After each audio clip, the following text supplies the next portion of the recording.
Hello and welcome everyone. In today's video, I will show you how to change video quality on X, formerly Twitter.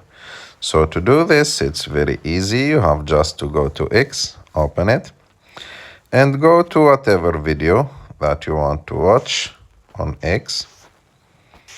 For example, I will see Say this you're an account video. manager and you have a big customer meeting coming up. So to change the video quality, you have just to go and click on the three dots on the top right of the screen. And after that, as you can see, there is the first option, quality. Click on it.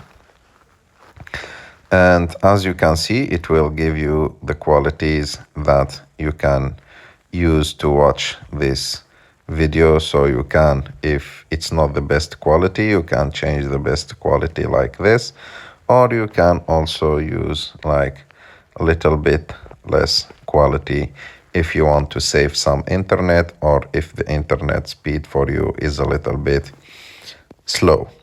I hope that you like this video. If you like this video, don't forget to subscribe to our channel, to like this video, and see you in the